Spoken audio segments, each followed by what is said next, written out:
د حقیقت دا دی چې دا زمونږ د یاروسین سیمه ده، دا زمونږ د چک یاروسین کې راځي، دا د یاروسین میره ده. دوی دلته اوسېدل، زمونږ سره خوا کې دلته نور وروڼه مې د خپل کورونه دي دلته. د ده د وروڼو باندې دا ځای خرڅ کړ، ورور باندې خپل ځای خرڅ کړ، او هغه ځای خرڅور څنګه و، هغه ورور ته دا ځای 2 لکه روپۍ وله پکې نغدې ورکړې، دا باقي به دې ورور ته وایي چې زه په کښتونو کې درکومه. نو ډېر دې ځای نه کډه وړه، نن دا دویمه میاشت کېږي دی لاړ یاروسین ته.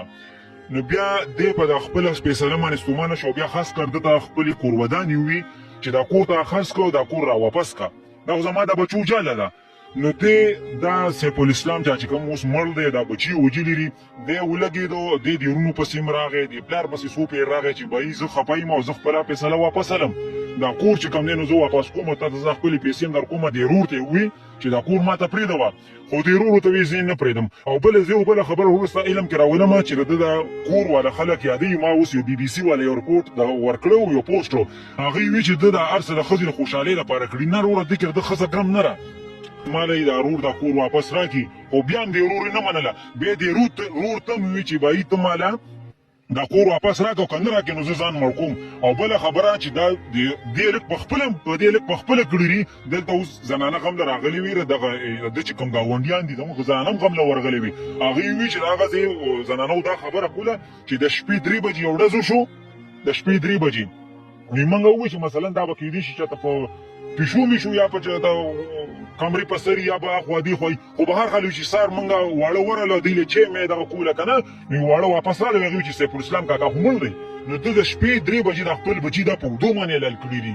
داسې وایي زموږ د ذهن مطابق چې څنګه خبرې کېږي مو چې دوی ته د شپې وایس میسج هم کړی دی چې زه ځان وجنمه.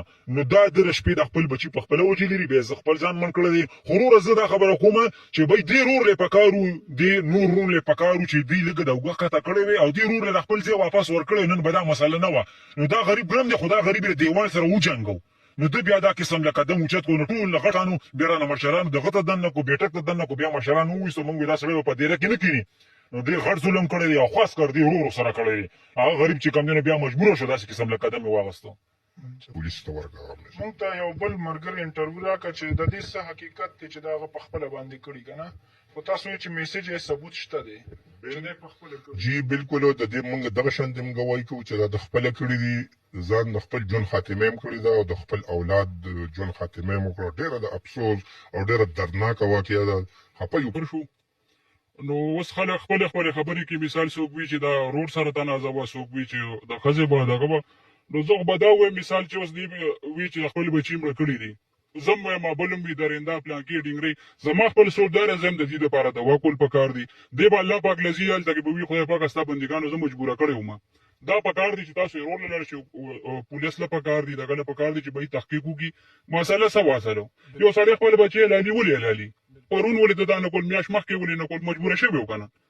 دا به یې تلل غواړي، رور سره کېناستل غواړي، پلار سره خرګنۍ سره، دې کې به یې مین کسان راټینګول غواړي چې مسله څه وه، ولې دې دومره مجبوره شي مثال چې د خپل بچي حلال کړو. او هغه بیا هم داسې حلالونه تاسو خپل ځاني تصویران مو کتلي؟ بالکل مو کتلي دي، هر څه هم کتلي دي، خو برابر مثال موږ خپل دغه وکړو. خو لکه خلک دې خپلې خبرې کوي، زه وایم چې مین کسان نه دغه شي. اوس دا